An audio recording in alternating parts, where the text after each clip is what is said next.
সকলৰ ভিতৰত মোদীৰ জয়ধ্বনি।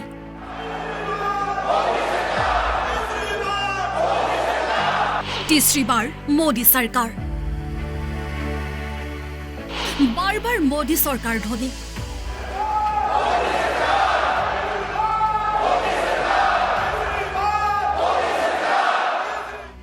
আজিৰে পৰা আৰম্ভ হৈছে সংসদৰ শীতকালীন অধিৱেশন। এই অধিৱেশন হৈছে চলিত লোকসভাৰ লগতে নৰেন্দ্ৰ মোদী চৰকাৰৰ অন্তিমখন পূৰ্ণাংগ অধিৱেশন। এই অধিৱেশনৰ আৰম্ভণিৰ দিনটোতে মোদীৰ জয়ধ্বনিৰে মুখৰিত হ'ল লোকসভা।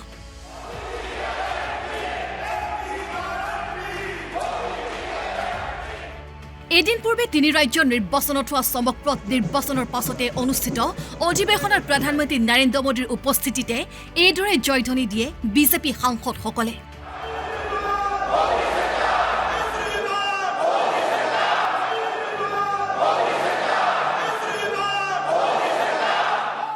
অধিৱেশন আৰম্ভ হোৱাৰ পূৰ্বে প্ৰধানমন্ত্ৰী নৰেন্দ্ৰ মোদীয়ে বিৰোধীক আৰু বিশেষকৈ কংগ্ৰেছক দিলে পৰামৰ্শ। এয়া বিৰোধীৰ বাবে সুবৰ্ণ সুযোগ। ঋণাত্মক মনোভাৱ পৰিহাৰ কৰক, অতীতৰ ভুলৰ পৰা শিক্ষা লওক। अगर मैं वर्तमान चुनाव नतीजों के आधार पर कहूं तो जो विपक्ष में बैठे हुए साथी हैं ये उनके लिए गोल्डन अपॉर्चुनिटी है। इस सत्र में पराजय का गुस्सा निकालने की योजना बनाने के बजाय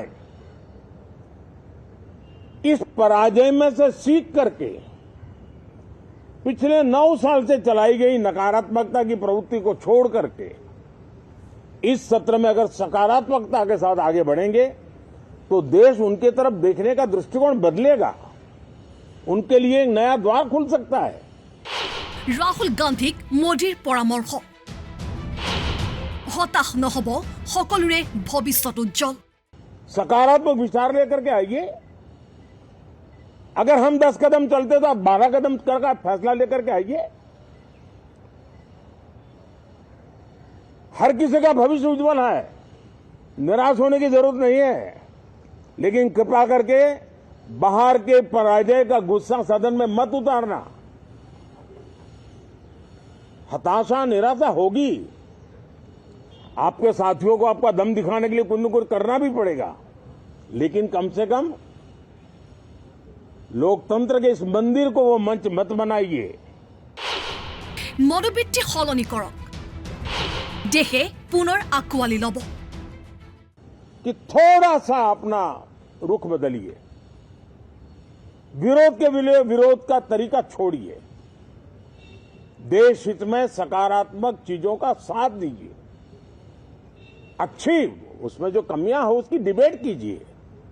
आप देखिए देश के मन में आज जो ऐसी कुछ बातों पर नफरत पैदा हो रही है, हो सकता है वो मोहब्बत में बदल जाए। मोदीर এই মন্তব্যৰ পাছতে উভতি ধৰিছে বিৰোধীয়ে। आप हर जीत को, हर हार को एक नजरिए से देखते हैं। तेलंगाना में आप नंबर 2 पे उछल रहे थे, आज आप कहां पहुंच गए? तो ऐसा नहीं होता कि 2 राज्य का विश्लेषण आप एक तरह से करें, बाकी 2 राज्य का विश्लेषण अलग तरह से करें। कोई भी चुनाव कई फैक्टर पे ऑपरेट होता है। जाहिर है जो सरकारें अच्छा काम करेंगी, अगर उसके बावजूद वो चुन के नहीं आती हैं तो कुछ और भी फैक्टर हो सकते हैं। चुनाव पोलराइज भी होते हैं, क्या हम इससे इनकार कर सकते हैं? তিনি ৰাজ্য নিৰ্বাচনৰ চমকপ্ৰদ প্ৰদৰ্শনৰ পাছতে 2024 পূৰ্বতকৈ অধিক আসনত জয়ী হৈ তৃতীয়বাৰলৈ নৰেন্দ্ৰ মোদী প্ৰধানমন্ত্ৰী হ'ব বুলি দাবী কৰিছে বিজেপিয়ে।